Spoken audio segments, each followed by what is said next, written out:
ഞാനിപ്പോൾ ഇന്ന് പറയാൻ വന്നുള്ളൊരു കാര്യം, ഇത് വടക്കേക്കാട് പഞ്ചായത്താണ്. ഇത് ഗുരുവായൂരിൽ നിന്നും വരുന്ന വെള്ളമാണ് ഈ തോട്ടിൽ.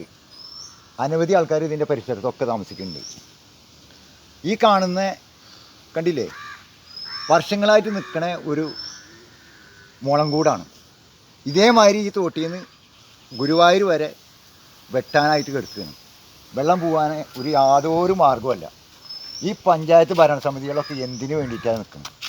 ഇത്തരം കാണിച്ചു കൂട്ടുമ്പോൾ ഈ വെള്ളപ്പൊക്കം കാര്യങ്ങളൊക്കെ ഉണ്ടായി ഓരോ വീടുകളും തകർന്നുകൊണ്ടിരിക്കുകയാണ്. ഇത്തരം സന്ദർഭത്തിൽ ഈ പഞ്ചായത്തോ പഞ്ചായത്തിലെ അധികാരികളോ ഇതിനോടൊന്നും തിരിഞ്ഞു നോക്കുന്നില്ല. ഈ ഒരു പാലാണ് ഈ കാണുന്നത്. അനവധി കാലമായിട്ട് ഉണ്ടാക്കിയ പാലാണ്. ഈ പാലത്തിൻ്റെ ചോദ്യാവശ്യം ഇതിൻ്റെ അടിയിലൊക്കെ കല്ലും മണ്ണും ഇട്ടിട്ട് വെള്ളം ഒഴുകി പോകണില്ല. ആ ഭാഗത്താണെങ്കിൽ മുഴുവൻ കച്ചറ. ഇത്തരം സംഗതികളൊക്കെ നമുക്ക് പഞ്ചായത്തിൽ പലപ്പോഴായിട്ട് ഞങ്ങൾ ഉന്നയിക്കുന്നുണ്ട്, വാർഡ് മെമ്പർമാരോടും അവരോടും ഇവരോടും. ഇന്നേ വരെ ഈ വഴിക്കൊന്ന് തിരിഞ്ഞു നോക്കാനാണ് ഇത്തരം കാര്യങ്ങൾ.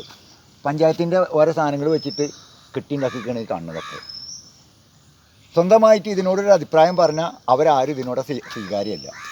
ഇത് വേനൽക്കാലത്ത് ചെയ്യേണ്ട പരിപാടിയാണ്. ഇതിപ്പോൾ നോക്കിയിട്ട് വല്ല കാര്യമൊന്നുമില്ല. ഇപ്പം കണ്ടോ, ചണ്ടികളാണ്, മുഴുവൻ ചണ്ടികളും കണ്ടില്ലേ ഈ രൂപമാക്കിയിട്ടൊക്കെ എടുക്കണം.